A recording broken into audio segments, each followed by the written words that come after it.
Fa nitsidika ny Miandrivazo ny ministry ny paositra sy ny fifandraisan-davitra ka nandritra io diany io no nanambarany fa ho tsaraina ny fitaovana ampiasaina ao amin'ny paositra any antoerana sitraka biraon'ny paositra vaovao koa ny commune ambanivohitra Anosy tao ihany koa ny fametrahana connexion wifi maimaipoana ao amin'ny renivohitry ny distrikan'ny Miandrivazo izay hatrany. Raha Revely Jean-Louis télévision na Malagasy Miandrivazo. Hazo connexion gratuit amin'ny alalan'ny wifi ho apetraky ny fitondram-panjakana neto amin'ny tapitanànan'ny distrikan'ny Miandrivazo. Ny vohitra ireo nandritra fandalovan'ny ministry ny paositra sy ny fifandraisan-davitra ary mifampiroboroboana ny aitao araka tsy mirindra. Isan'ny distrika reto no chef-lieu any Miandrivazo.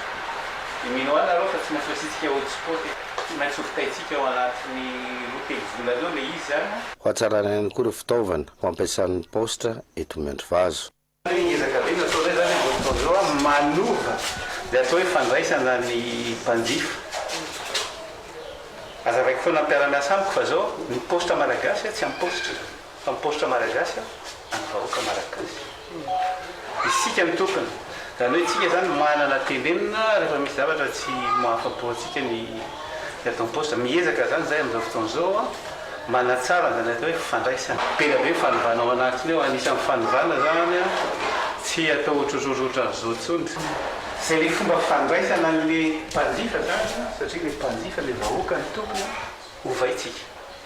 Zay voalohany.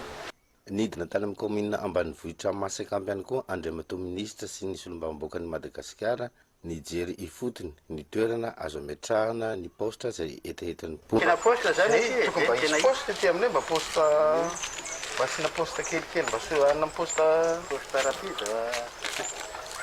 Ino moa tena ilaivana le paositra?